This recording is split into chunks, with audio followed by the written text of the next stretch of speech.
The champagne glasses clinked around me as I stood with my gift clutched in trembling hands. My father's 60th birthday party filled the grand ballroom with laughter and music. I waited for the right moment to present my gift, my heart pounding against my ribs. Then Tara rose from her seat at the main table. My older sister stood tall in her designer dress, her perfectly styled hair catching the chandelier light. She clapped her hands loudly, and the room fell silent. "Excuse me, everyone," Tara announced, her voice dripping with false sweetness. Her eyes locked onto mine with a coldness I'd seen too many times before. "I think we need to address something." She walked toward me, her heels clicking on the marble floor. The crowd watched, confused but captivated. My stomach twisted into knots. "Maya," she said, loud enough for everyone to hear, "you're too irrelevant to be part of this celebration. Sit down." Gasps echoed through the ballroom. 50 pairs of eyes darted between us. My face burned with humiliation, but instead of sitting, my hands moved on their own. I began unwrapping my gift right there. The paper fell away, revealing a simple wooden box. I lifted the lid. The room erupted in shocked gasps. Inside the box lay a handwritten letter, yellowed with age. The elegant cursive belonged to my mother, who had passed away 2 years earlier. I lifted it carefully, my hands steady despite the chaos around me. "Dear Maya," I read aloud, my voice stronger than I felt. "If you're reading this, then you found the truth I kept hidden." Tara's face drained of all color. She lunged forward, her composure cracking like shattered glass. "That's private family property," she shrieked, reaching for the letter. "You have no right to read that here." I stepped back, keeping the letter out of her grasp. The guests whispered frantically among themselves. My father stood frozen at his table, his champagne glass suspended halfway to his lips. "The truth about what Tara did," I continued reading, "must never be forgotten by this family." I stopped reading and looked up at the crowd. Tara's chest heaved with panicked breaths. Her husband placed a hand on her shoulder, but she shook it off violently. "Where did you get that?" she demanded, her voice shaking.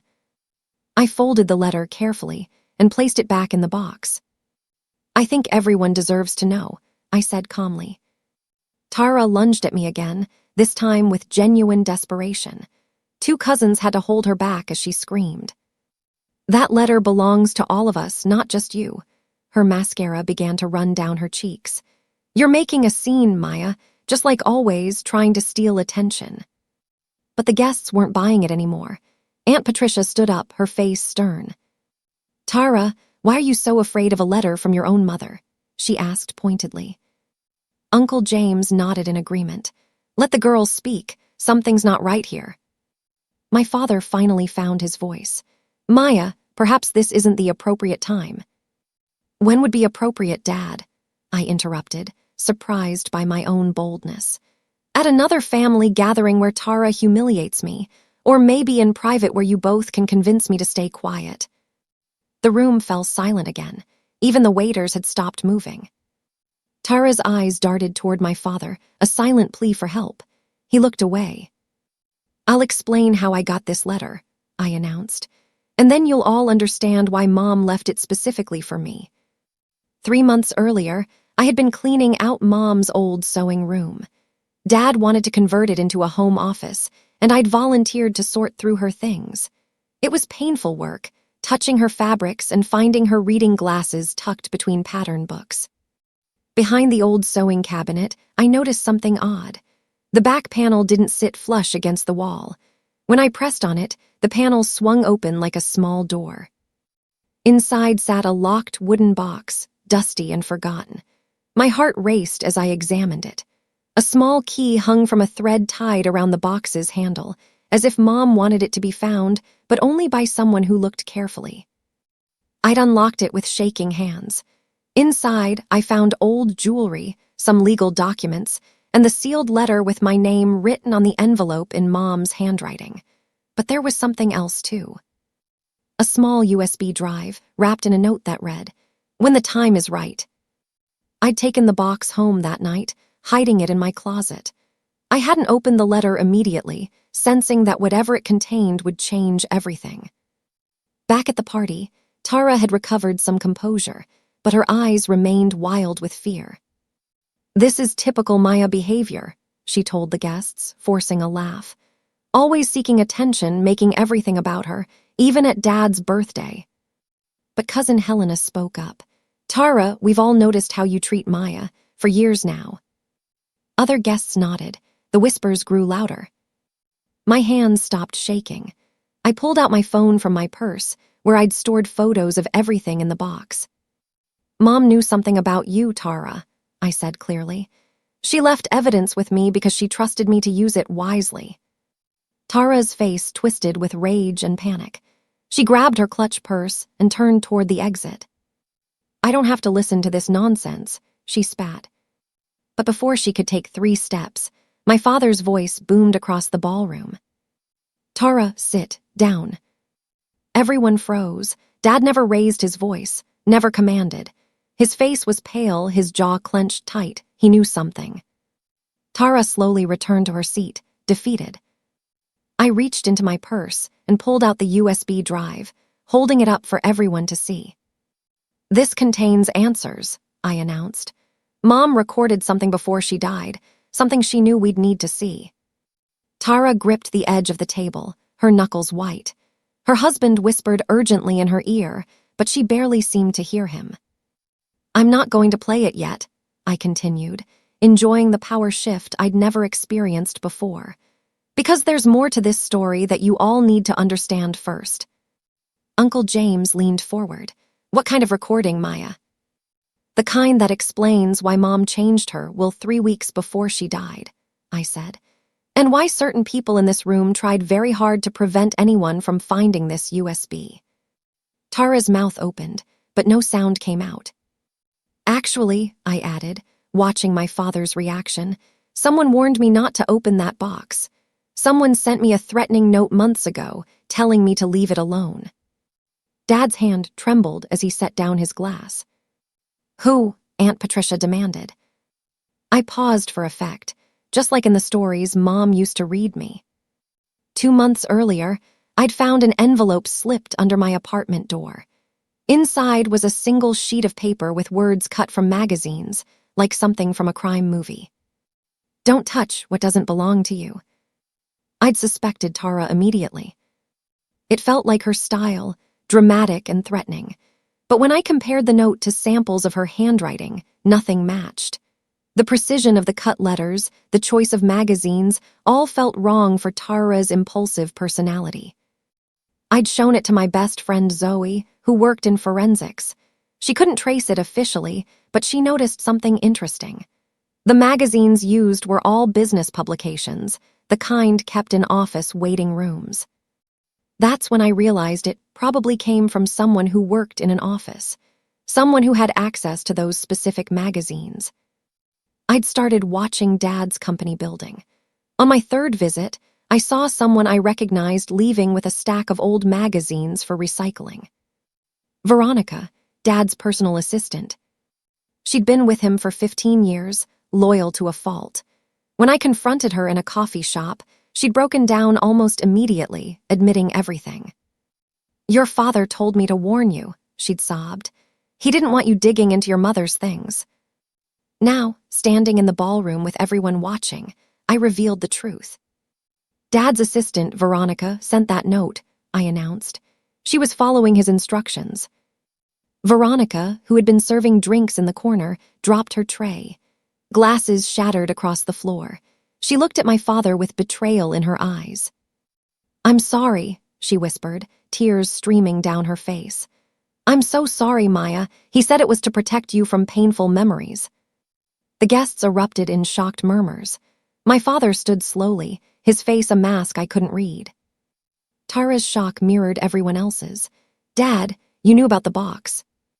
For once, my sister and I were on the same page, confused and blindsided. "This is a misunderstanding," Dad said, his voice tight. "Maya, you're taking things out of context. I simply didn't want you to suffer going through your mother's belongings so soon after her death." I pulled out my phone and opened my photos. "Then why did you text Veronica? Make sure Maya doesn't find what Helen hid. Destroy it if necessary. I held up the screenshot. Veronica had sent it to me as proof of her regret. The room exploded with gasps. Dad's face turned red, then pale. He opened his mouth, closed it, then tried again. You don't understand the full picture, he insisted. Your mother wasn't. She wasn't thinking clearly near the end. Those documents, that recording, they're the confused thoughts of a sick woman. How dare you? Aunt Patricia shouted, standing up. Helen was sharp until her last day. We all saw it. Other relatives voiced their agreement. Mom had been sick, yes, but her mind had remained clear. We'd all visited her, talked with her, right up until the end. I swiped through my phone to another screenshot. You also wrote, if Maya finds the USB, our whole arrangement falls apart. The word arrangement hung in the air like poison. Dad sank back into his chair. Beside him, Tara's face had gone from pale to green. She suddenly looked much smaller, much younger, despite her expensive clothes and jewelry. What arrangement? Uncle James demanded. Alex, what did you do? But I knew all eyes had shifted back to Tara when she whispered, barely audible, what's on the USB? Her voice trembled with genuine fear. Whatever was coming, even she didn't know. I opened the letter again, finding the passage I'd memorized. To my youngest, I read, the one who always saw the truth when everyone else looked away. My voice caught on those words. Mom had seen me, really seen me, even when Tara's shadow had seemed to cover everything. I leave you these answers because you deserve to know what was taken from you, what your sister stole, thinking I'd never notice. Tara shot to her feet. I never stole anything. Mom's confused. Tell them, Dad. But Dad stayed silent, staring at his hands. Cousin Helena spoke up. What did Tara steal? I'd wondered that myself when I first read the letter. Mom's wording was specific, not what she did wrong or what she said. The word was stole. I'd searched through the box again after reading that line. Beneath the documents, I'd found a photograph wrapped in tissue paper. When I unwrapped it, everything clicked into place. Mom's sapphire necklace, I announced. The family heirloom that disappeared a month before she died. Tara collapsed back into her chair. The one she promised would go to me. The room erupted into chaos. Everyone remembered the necklace. It had been in our family for 4 generations, worth far more than its monetary value. When it disappeared, Tara had organized a whole search party. She'd seemed devastated, crying at family dinners about the loss. That's not true, Tara said weakly. It was lost. We searched everywhere. I held up my phone, showing the photograph I'd found. It was recent, taken just months before Mom died. In it, Tara wore the sapphire necklace, posing in what looked like a hotel bathroom mirror, taking a selfie. Mom found this photo, I explained. She printed it from Tara's cloud account before Tara could delete it.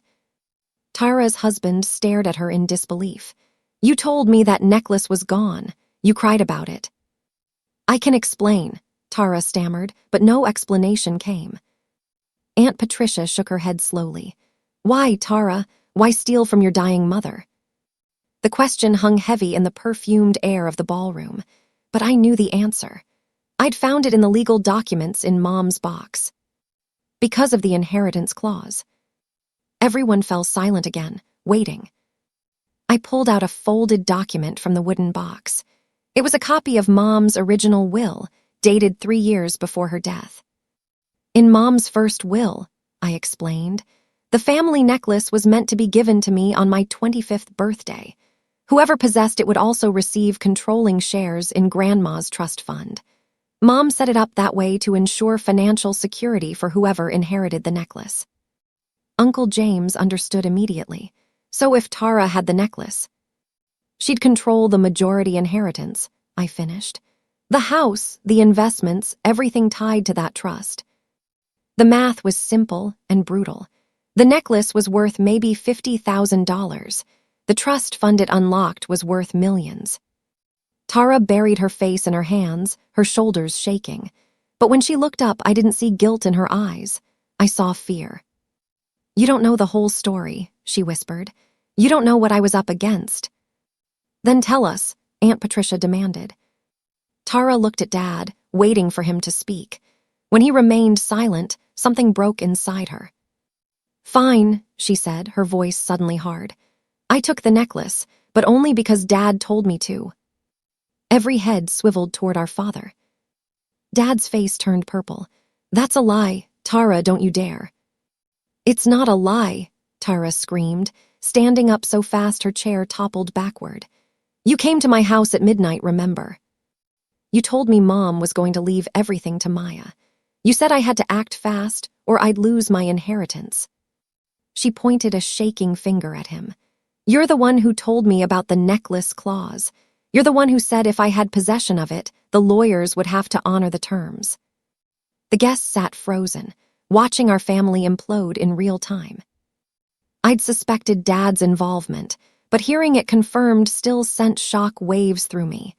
All those years he'd played the neutral parent, the peacemaker between Tara and me. It had all been an act. Is that true, Alex? Uncle James demanded. Did you manipulate your own daughter into stealing from her dying mother? Dad's silence was answer enough. I reached back into my purse. It doesn't matter if he admits it. Mom recorded everything. I held up the USB drive again. Should we watch it now? Tara and Dad spoke simultaneously. No. Their panic told me everything the guests needed to know. Yes, Aunt Patricia said firmly. Play it. My hands shook as I walked to the presentation screen the party planners had set up for the birthday slideshow. I disconnected Dad's laptop and plugged in the USB drive. The screen flickered to life. There she was, Mom sitting in her hospital bed, oxygen tubes in her nose, but her eyes sharp and clear. The timestamp showed it was recorded just 2 weeks before she died. If you're watching this, Mom's voice filled the ballroom, then someone tried to hide the truth from you. Tears blurred my vision, but I blinked them away. I needed to stay strong. My name is Helen Foster, and I'm recording this on October 15th, fully aware of my actions and their implications. My doctor, Dr. Ramirez, is here as witness to my sound mind. The camera panned slightly to show the doctor nodding. Mom continued, I need to tell you what happened during my illness, about how your sister Tara controlled everything, who could visit me, who could call, what information I could access. Tara stood frozen, watching her worst nightmare play out on a 10-foot screen. She isolated me from Maya completely, Mom said, her voice breaking slightly. But the real betrayal. Mom paused, gathering strength. The real betrayal was not Tara. Everyone in the room held their breath. On screen, Mom wiped her eyes with a tissue, then looked directly into the camera with an intensity that made me feel like she was looking right at me. The real betrayal was your father, she said. Alex came to me when I was weakest. He convinced me to rewrite my will, putting Tara in control of everything. Dad made a strangled sound, half denial, half despair. Mom continued. He said Maya was too young, too naive to handle the family money. He painted this picture of Maya wasting the inheritance, making poor choices. For a moment, in my pain and confusion, I believed him. My heart ached watching her confession. She'd been so vulnerable, so easy to manipulate. So I signed the new papers, Mom admitted. I gave Tara control, but then something happened that opened my eyes. She leaned closer to the camera. I overheard your father on the phone in my hospital room. He thought I was sleeping. He was talking to someone about plans for the money, about investments he wanted to make, about finally being free from my old-fashioned approach to family wealth. Mom's face hardened with determination. That's when I realized he'd manipulated both daughters.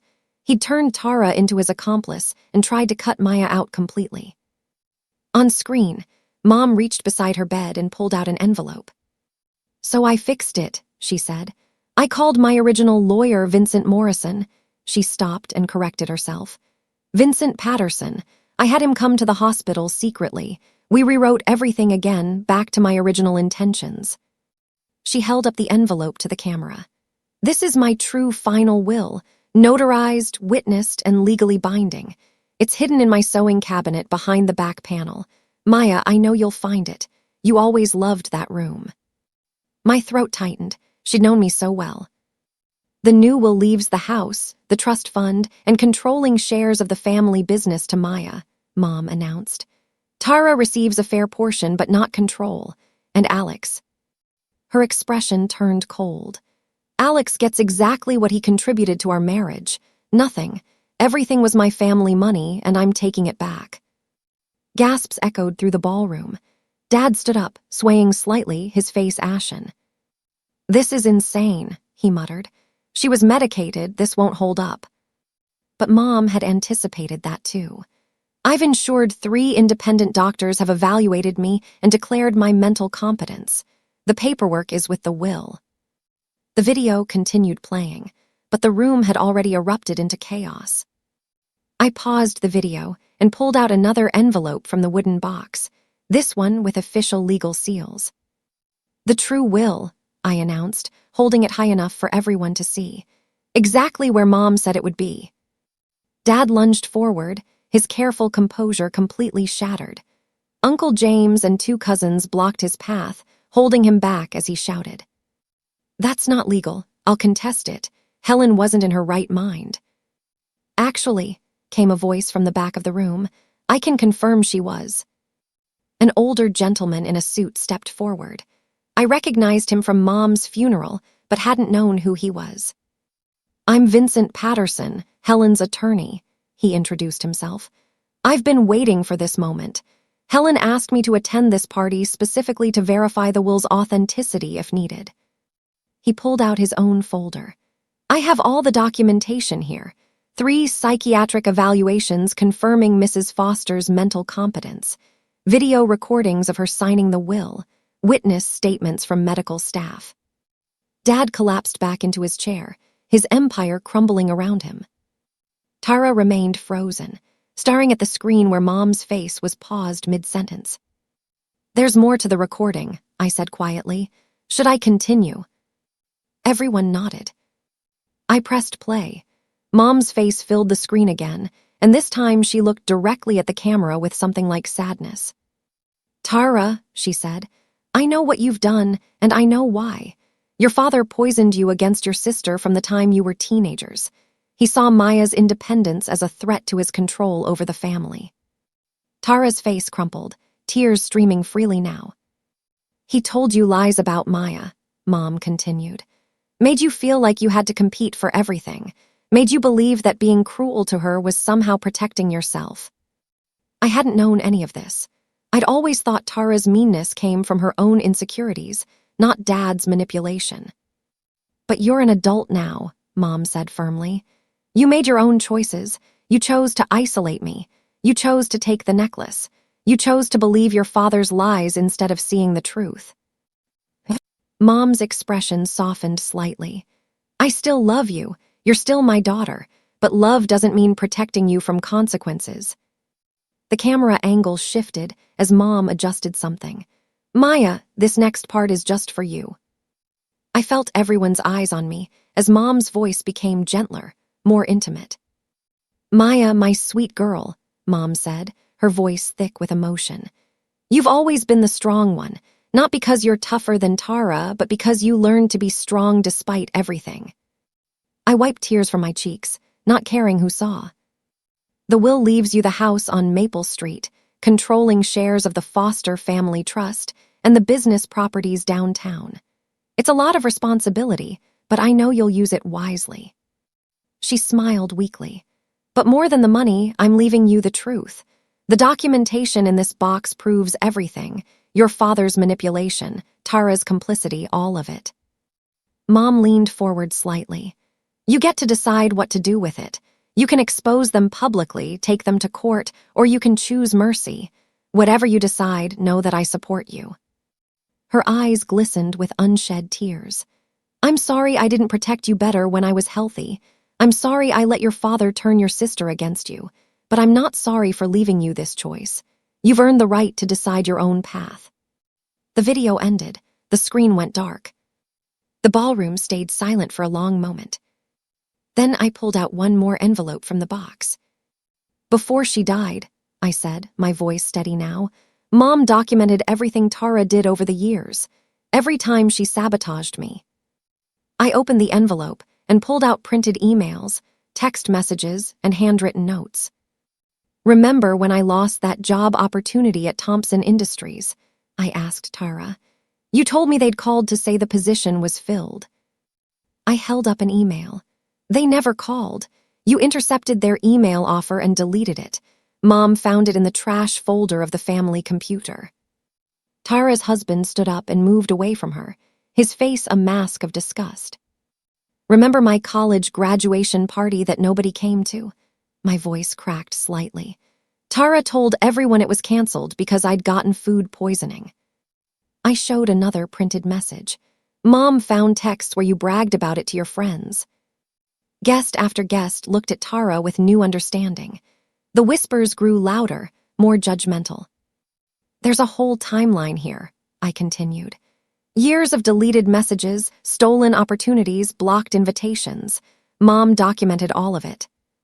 Aunt Patricia shook her head in disbelief. "All this time." But I held up one final document. "There's one more thing, the worst thing." The room fell silent again. My hands shook as I unfolded the final piece of paper.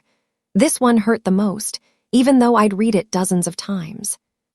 "In Mom's last month," I began, my voice barely above a whisper, "her doctor recommended a specialist at Johns Hopkins, someone who might have extended her life, maybe even saved her."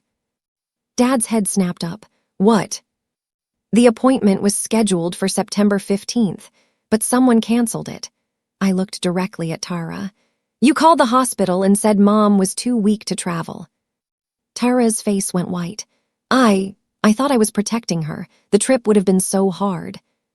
"You were jealous," I shouted, my composure finally breaking. "Mom had started talking about her regrets, about how she should have been closer to me, about changing her will back, so you canceled the appointment that might have given her more time." I held up the hospital records. Mom found out a week later when the doctor called to check on her. She was devastated, but by then, she was too weak for the trip. The room erupted. Multiple people started shouting at Tara at once. Her husband grabbed his coat and walked out without a word. Uncle James turned to Dad. "Did you know about this?" Dad's silence was damning. I pulled out my phone one last time, opening a folder I'd been dreading to share. "Mom wasn't the only one your father betrayed," I said quietly. "While she was dying in that hospital, he was planning his next chapter." I connected my phone to the screen. Photos appeared. Dad at restaurants with a woman I didn't recognize, Dad at a beach resort with the same woman, Dad looking at real estate properties with her. "Her name is Simone," I explained. "She's 42. They've been together for 3 years since before Mom got sick." The guests gasped. Aunt Patricia's face turned red with rage. "These photos were on the USB too," I continued. "Mom hired a private investigator when Dad started acting strange. She knew about Simone months before she died." Dad tried to speak, but Uncle James cut him off. Just don't." I showed more photos, Dad and Simone looking at houses, clearly planning a future together. The houses he was viewing cost more than his savings. He needed Mom's money to afford this new life. Everything clicked into place for everyone watching. The manipulation, the will changes, isolating Mom from me, it was all so Dad could secure his future with Simone. "That's why he pushed Tara to take the necklace," I finished. "With Tara in control, he'd have access through her, but with me in charge." I didn't need to finish. Everyone understood. I reached into the wooden box one final time and pulled out a small pink envelope. "Mom left one more letter," I said. "This one's addressed to Tara." Tara looked up, mascara streaking her face, her designer dress rumpled. I walked over and handed it to her. She took it with shaking hands, opened it carefully, and pulled out a single handwritten page. As she read, fresh tears poured down her cheeks. She read it once, then again, then clutched it to her chest like a lifeline. "What does it say?" Aunt Patricia asked gently. Tara's voice came out broken and small. It says, "You can still choose to be better. I know your father twisted your mind against your sister, but you're not a child anymore. You made adult choices that hurt Maya and hurt me, but if you choose cruelty now, the world will return it to you. Choose differently, my daughter. It's not too late." The letter shook in her hands. She signed it, "Your mother, who loves you despite everything." I felt my own tears return. Even in death, Mom was trying to save both her daughters. I pulled out my own final letter, the one I'd been saving. She left me one too. I opened it and read aloud. "To my youngest, the decision is yours now." Mom's final letter to me was longer than Tara's, and I read it with a voice that grew stronger with each word. "Maya, you now hold all the power. You have the proof of what they did, the legal authority through the will, and the moral high ground. You can destroy them if you choose. No one would blame you." I paused, looking around the room at my family. Broken, exposed, but still family. "But I'm asking you to consider a different path," I continued. "Power used for revenge becomes poison. Power used for healing becomes medicine.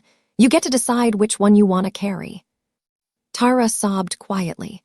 Dad stared at his hands, looking 20 years older than he had an hour ago. "Stand firm in your boundaries," Mom wrote. "Take what's rightfully yours, protect your peace, but don't let their betrayal turn you cruel. That would be the real tragedy if their poison infected you too." I folded the letter carefully. The room waited in absolute silence for my decision. I looked at Tara, then at Dad. They'd hurt me in ways that still ached. They'd stolen years of peace from me, and worse, they'd stolen time from Mom when she was dying. But Mom was right. I had to choose what kind of person I'd be with this power. I stood in the center of the ballroom, holding my mother's wooden box like a shield. "Here's what's going to happen," I announced, my voice clear and unwavering. "I'm taking the inheritance Mom left me. The house, the trust, the business shares, all of it. That's not negotiable." Dad started to protest, but I held up my hand. "However, I'm not pressing charges for the theft or the manipulation. Not because you deserve mercy, but because Mom asked me to choose healing over revenge." Tara looked up, hope flickering in her eyes. "But there are conditions," I continued. "Both of you will attend family therapy. Real therapy, not performance therapy. You'll work through your issues honestly, or I'll release all of this evidence publicly and legally." I pulled out another document from the box. "You'll also both step down from all positions in the family company. Uncle James will take over as CEO. The board has already been informed and agrees." Uncle James nodded confirmation. "Dad, you'll receive a modest monthly allowance from the trust, enough to live comfortably but not extravagantly. The rest stays with me to manage." His face reddened, but he didn't argue. He couldn't. "And Tara," I turned to my sister, "you'll get your fair portion from the will as Mom intended. It's substantial but not controlling. What you do with it is your choice." The room remained silent, processing everything. "These terms are final," I said. "Accept them, or I'll see you in court with every piece of evidence Mom left me. Your choice." Dad and Tara exchanged looks. Slowly, reluctantly, they both nodded. Applause started somewhere in the back of the room, then spread. People stood, clapping not for drama but for dignity, for boundaries, for choosing strength over revenge. I walked toward the exit, wooden box under my arm, my head high. At the door, I turned back one last time. "Happy birthday, Dad," I said. "I hope it was memorable." Then I walked out into the night air, finally free from the weight of being invisible. That's how my sister learned I was never irrelevant at all.